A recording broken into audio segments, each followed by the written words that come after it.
Chers auditeurs de Radio Taïwan International, Jean-Yves Vertebise, maître de conférence à l'Université catholique Fulun à Taïwan, va vous présenter l'émission Géopolitique en Asie. Chers auditeurs de Radio Taïwan International, bonjour pour ce nouveau podcast de notre émission Géopolitique en Asie. Pour RTI, nous allons revenir, étudier, analyser, commenter un événement qui a commencé il y a quelque temps, qui est juste en train de se finir, à savoir cet événement qui concerne Taïwan au premier chef et ses alliés, à savoir le premier voyage à l'étranger du président de la République de Chine ou Taïwan, Lai Ching-te, donc William Lai.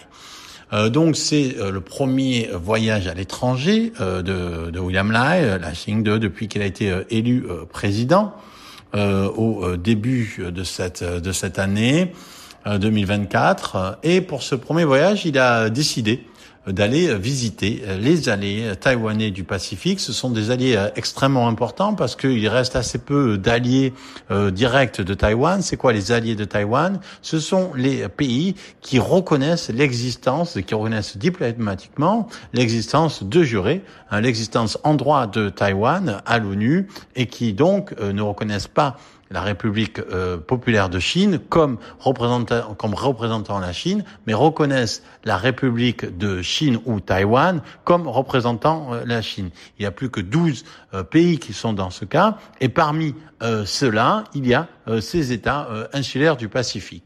Donc c'est extrêmement important pour Taïwan de maintenir ces relations, et on va expliquer pourquoi.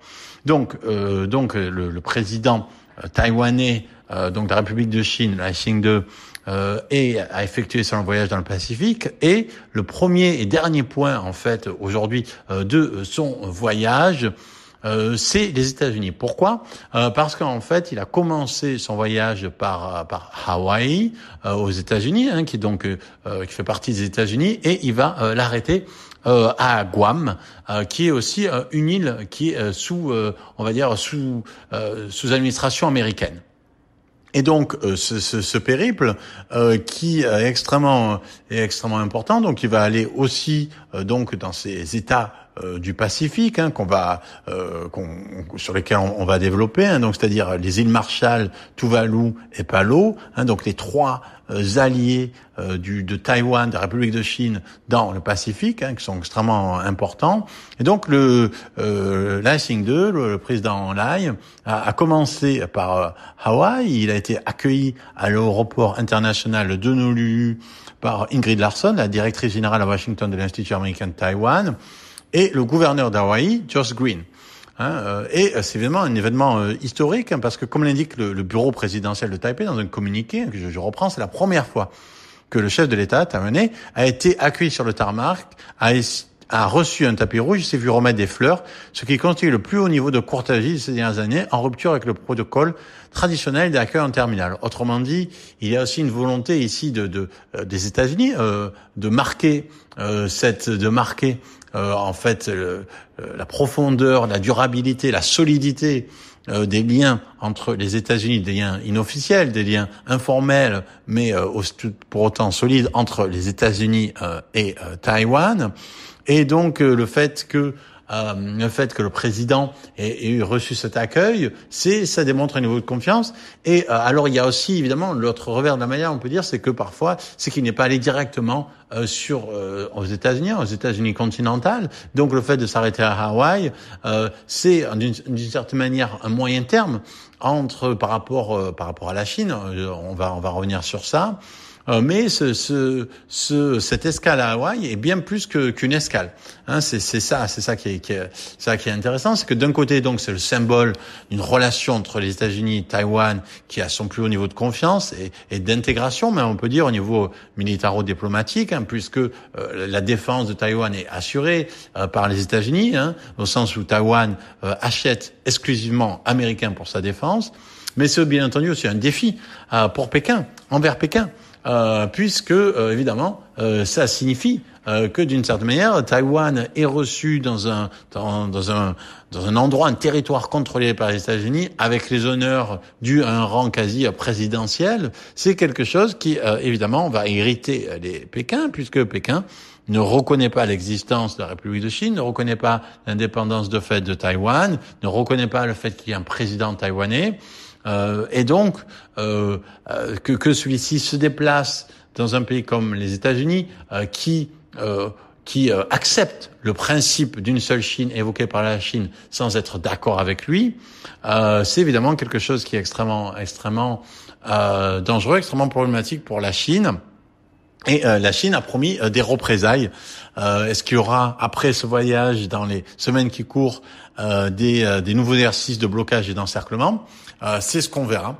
Je reviendrai ensuite. Donc, dans un discours prononcé peu avant son départ de Taipei, là, il a déclaré que ce voyage inaugurait une nouvelle ère de démocratie fondée sur des valeurs. C'est l'idée de démocratie des valeurs, c'est-à-dire qu'en fait, c'est ce qu'on appelle like-minded countries, c'est-à-dire que la diplomatie se fait entre des partenaires qui ont des valeurs politiques communes, et c'est vrai que c'est le cas, cette diplomatie des valeurs, on le voit quand, par exemple, la Chine et la Russie nouent une amitié sans limite, c'est sur la base de fondements idéologico-politiques, et de même quand Taïwan se rend dans ces États du Pacifique. Là, le président là, il souhaite, donc il a indiqué qu'il souhaitait continuer à élargir la coopération et approfondir les partenariats avec nos alliés sur la base des valeurs de démocratie, de paix et de prospérité, puisque c'est ça, en fait, l'idée de William Lai, c'est que c'est la Chine, et c'est pas tout à fait faux, c'est la Chine qui, en fait, aujourd'hui, est le créateur de troubles dans l'Indo-Pacifique, spécifiquement dans la mer de Chine du Sud, et dans le détroit de Taïwan, et Taïwan ne cherche pas en fait à accentuer ou à manifester plus avant son indépendance. Elle pense juste que cette indépendance de fait est en fait un garant aussi de la stabilité. C'est-à-dire que la stabilité de l'Indo-Pacifique, donc la stabilité du monde, dépend du fait que la Chine ne cherche pas à attaquer Taïwan sous prétexte que Taïwan aurait toujours été chinois. Donc, d'une certaine manière, l'indépendance de fait de Taïwan est une garante de paix et contredire à cette indépendance de fait pour des raisons idéologiques, des raisons militaires, des raisons géopolitiques, des raisons culturelles, etc., menace celle-ci.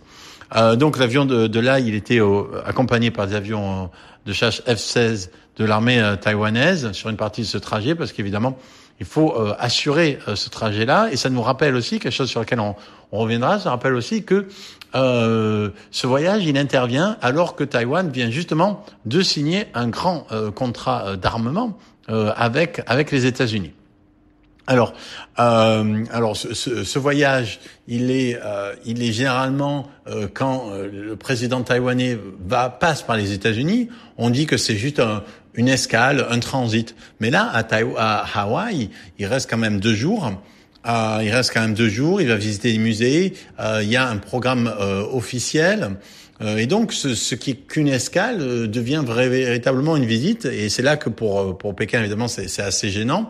Donc ensuite, comme on l'a dit, il va se rendre dans les îles Marshall, Tuvalu et Palau, qui sont donc les pays insulaires du Pacifique parmi les 12 pays qui restent à reconnaître Taïwan. Donc cette tournée, elle commence le 30 novembre, elle finit le 6 décembre.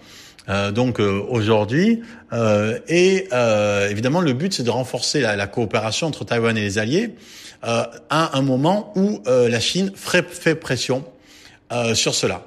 Pourquoi notamment à travers ce qui s'appelle le Forum des îles du Pacifique, parce que le Forum des îles du Pacifique, c'est un instrument d'entrisme pour la Chine, et notamment à travers les îles Salomon, qui sont véritablement les porte-parole de la Chine à l'intérieur de ce regroupement-là. Et donc ce Forum des îles du Pacifique, il est extrêmement géopolitique, extrêmement diplomatique, extrêmement tendu, puisque il rassemble des pays qui sont sur des positions extrêmement opposées et radicalement opposées, puisque avec des pays qui reconnaissent Taïwan et des pays qui reconnaissent la Chine, et donc maintenir les îles Marshall, Tuvalu et Palau dans le giron de Taïwan, si on peut dire, en tout cas le fait qu'elles reconnaissent Taïwan est extrêmement importante, parce que à travers cette reconnaissance de Taïwan, évidemment, ce qui se joue pour ces États, c'est plus que Taïwan. À travers la reconnaissance diplomatique formelle de Taïwan, ce à quoi ces pays ont aussi accès, c'est évidemment aussi aux États-Unis,